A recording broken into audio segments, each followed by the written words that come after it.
This video is about King David. All right, let's dive right into this explainer on the epic and honestly pretty tragic biblical narrative of King David. We're going to trace his massive rise from a humble shepherd boy, the giant slayer, all the way to Israel's greatest king. But we're also going to unpack the monumental moral failures that very nearly destroyed his entire legacy. It's this incredible story of huge triumphs and agonizing lows that has literally captivated readers for millennia. I love this quote because it just perfectly nails the duality of David. As historian Abram Leon Soccer points out, David wasn't just some two-dimensional, overly pious character you might expect from an ancient text. No way. He was a deeply human figure who experienced both tragic grandeur and intense moral ambiguity. I mean, he played exquisitely, fought heroically, loved titanically, but he was also sinning one moment and repenting the next. So, we've got to start with his early life as the golden boy. David was the youngest son of Jesse, basically just a seemingly unremarkable shepherd who also happened to be a highly skilled harpist. But the thing that truly set him apart was his absolute unwavering devotion to God. It was that exact devotion that gave him the sheer courage to literally say no thanks to King Saul's heavy, cumbersome royal armor, step out onto the battlefield, and take down the Philistine giant Goliath with nothing but a sling and a stone. Practically overnight, this shepherd kid becomes a national hero.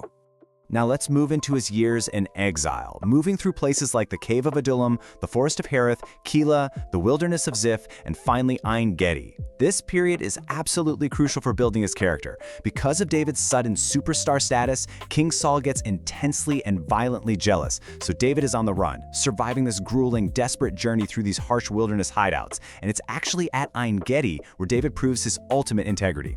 He famously spares Saul's life in a cave when he had the absolute perfect chance to kill him, just flat out refusing to harm God's anointed king. So the turning point here is that after Saul's tragic death in battle, David's time finally arrives. He officially becomes the anointed king and unites this massive kingdom over all the tribes of Israel. He conquers the Jebusite stronghold of Jerusalem, makes it his brand new capital, and triumphantly brings the Ark of the Covenant right into the city. But despite all these massive successes, God actually denies David's ultimate dream, to build a permanent temple. Why? Well, the prophet Nathan informs him that because he's been a man of war and his reign has seen so much bloodshed, the honor of building the temple is going to have to pass to his successor. Up to this point, David is the golden boy, right? But then the narrative takes a really dark, sharp turn in 2 Samuel chapter 11. It's springtime. It's the season when kings normally go off to war. But David, he stays behind. He's just lounging around his palace in Jerusalem. And from his roof, he spots a beautiful woman bathing. He summons her, he sleeps with her, and she gets pregnant. Now, to truly grasp how heavy this is, we have to ask a really pivotal question. Just who exactly is Bathsheba? Well, she's the daughter of Eliam and the wife of Uriah the Hittite. And the context here makes David's actions so much more devastating. The sources reveal that her father and her husband weren't just random citizens, not at all. They were both members of the 30. That's David's elite military inner circle, his most trusted warriors. So his decision to summon Bathsheba and impregnate her? It's a staggering, multi-layered betrayal of the exact men who are out there fighting and bleeding for him on the front lines. Once he realizes she's pregnant, David goes into full panic mode, and his cover-up is incredibly cold and calculated. First, he recalls Uriah from the brutal siege of Rabbah. Second, he tries to trick Uriah into going home to, wash his feet and sleep with his wife, basically hoping to pass the pregnancy off as Uriah's own. But Uriah has way too much honor. He refuses to break solidarity with his fellow soldiers. So when that trick totally fails, David resorts to step 3. He literally hands Uriah a sealed letter to take back to General Joab. And guys, that letter was the absolute explicit order for Uriah's own assassination. This creates such a stark contrast between the deeply flawed king and his betrayed soldier. It's this brilliant yet totally tragic literary juxtaposition.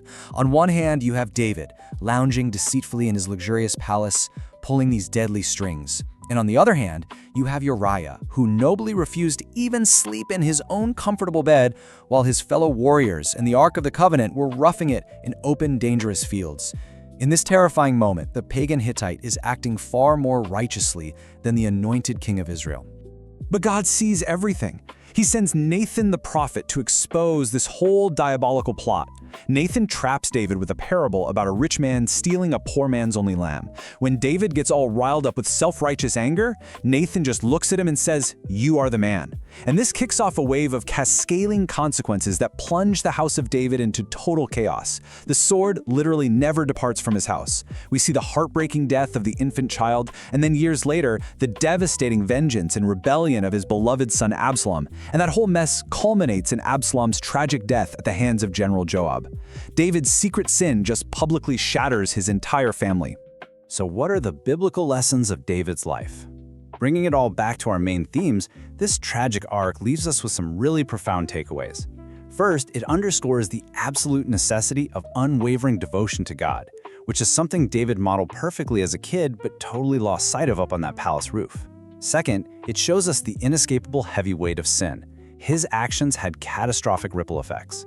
But most importantly, it highlights the redeeming power of sincere repentance. When he was finally confronted, David didn't make excuses. He genuinely repented. And it offers this timeless lesson that true remorse really can restore a fractured relationship with God, even if you still have to face the earthly consequences.